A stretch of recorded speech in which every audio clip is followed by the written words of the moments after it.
The theme of Lent this year has been give and take, but I want to change it a little bit for this week and think about it as giving to receive. And I don't mean the selfish way that we give gifts in order that we get them back, because that's not what this is about. But in giving away the things that distract us, we allow ourselves to be more open to receive the gifts that are perhaps less tangible. The second reading to Philippians is all about this. It's all about giving away or throwing out. I think we should give away rather than just throw out.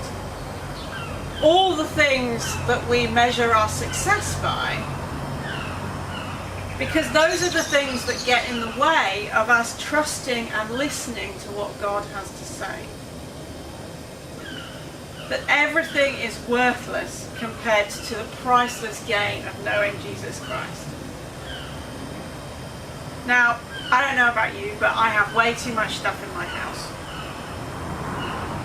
And despite my best efforts to declutter, more stuff keeps arriving as I decide I must have because of whatever. But fundamentally, what we need is the love and care of those around us. And when we have so much stuff in our lives that we cannot get the people that we love in our front door, and some people have houses like that, and my house is currently messy enough that it feels like that, then we get to a point where we're putting up barriers and we're saying, no, you can't come. If we do that with people, what are we doing with God? If our desire to collect stuff, our preservation of the pursuit of money, or even just some creature comforts, our need to watch the next episode of whatever it is on TV that we're currently addicted to, is stopping us from taking the time to be with those around us and hear God, what are we losing?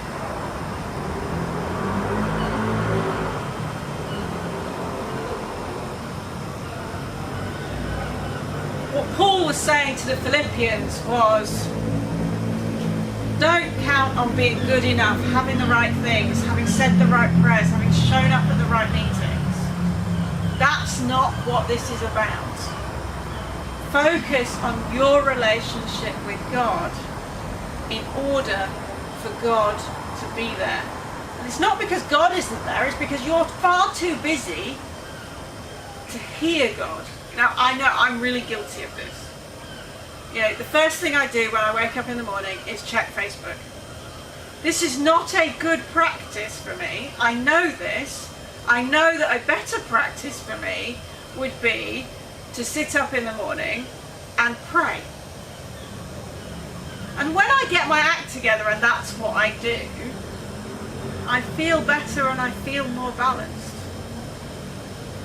When at lunchtime and I have a bit of spare time, I take a walk and look around the world, I have a better afternoon than the days where I sit and read BBC News and get depressed over politics.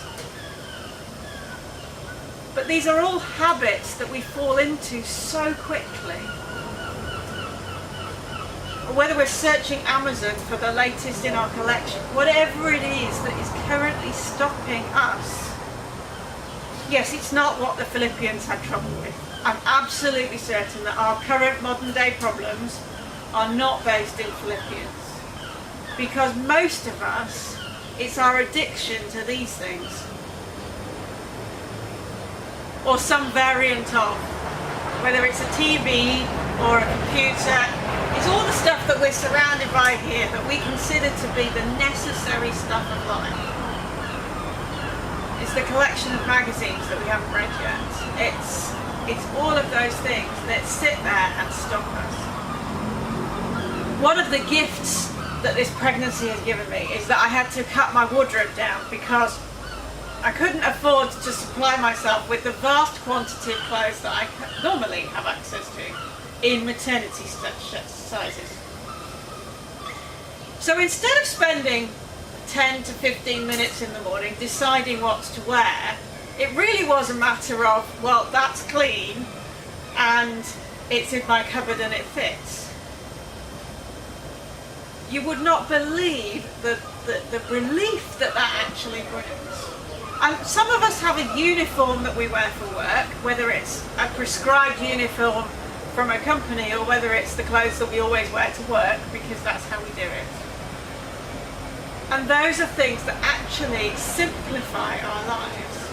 And what Paul was trying to say is, if you simplify your life, if you give up, and then you can give time back to yourself and to God, you will receive far more back.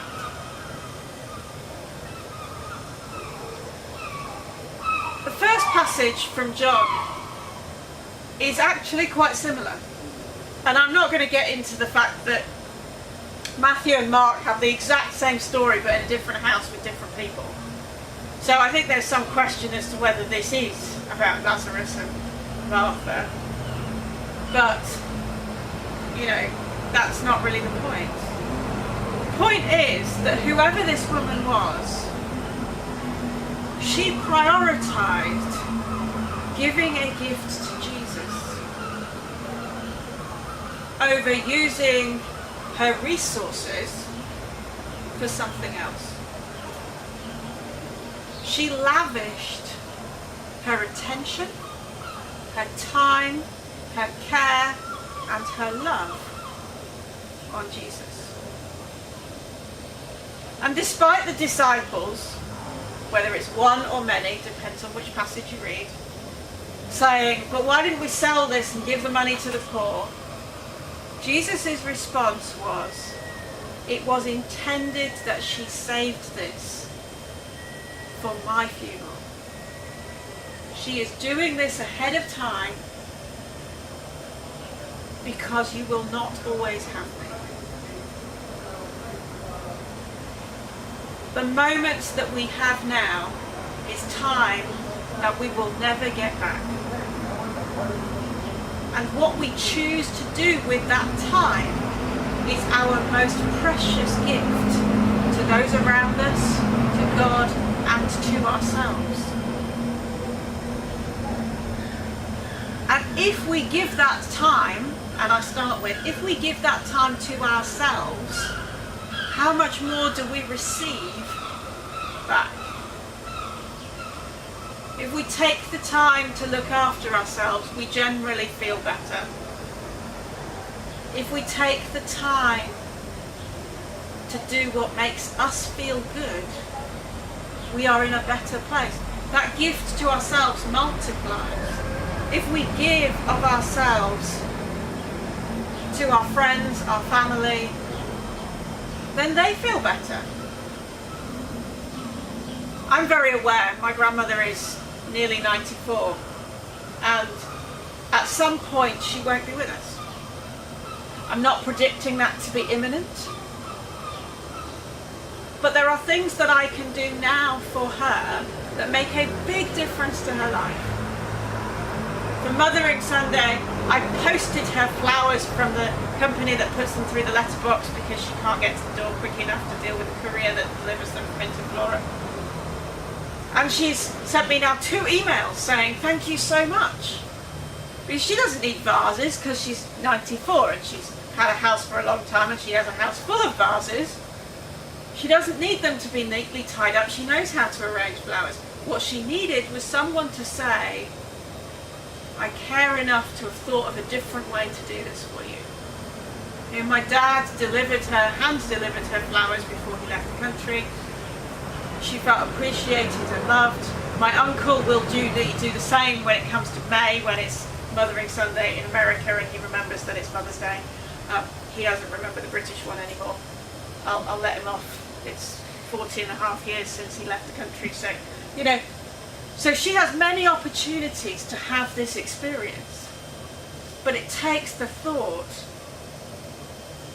that comes from putting the effort in, because she gets far more out of it. And actually, in a funny way, I get a lot out of feeling that I did a good thing, and that she appreciates it, and that she feels cared for and connected to us, even though I don't have time or the physical stamina to go and visit her right now.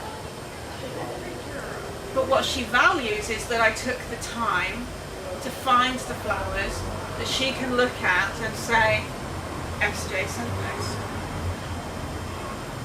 When we do those things for the people in our lives, however far away they are, we make a difference. If we take the time to focus on God, to give our time, our energies, to church, to the work that we're doing, to what we care about, to having a conversation with God, we create a space in which we can hear back. We create a space where God can come to us and say, I love you. Not because God doesn't do that the rest of the time, but because we are available to listen.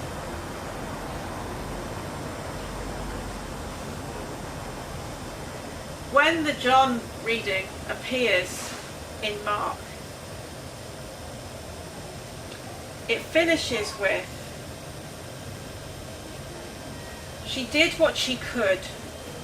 She poured perfume on my body to prepare it ahead of time for burial. Now I assure you that wherever the gospel is preached all over the world, what she has done will be told in memory of her. Even in our childhood Bible classes, we heard the story of the washing of Jesus' feet and the anointing of him. They may have got mixed up together, but we heard that story. Washing of feet in that culture and anointing was a very powerful thing. And having been and participated in a foot washing moment, it is a very intimate moment. It is a moment of deep care. Most of us keep our socks and shoes on most of the time. And in those days, they would have kept their sandals on and their feet would have been muddy and dusty from everything. And taking the time to treasure someone else is a really powerful moment. We will always have a list of things to do. We will always have people who need our help. We will always have people who need looking after. But we will not always have this moment to do with it what we choose to do. So I suggest that as we reach the end of Lent, we take these precious moments to focus ourselves again on God, on the people who love us, and on ourselves, so that we are in the best place we can be to hear what God has to say to us, to be refreshed and renewed by God.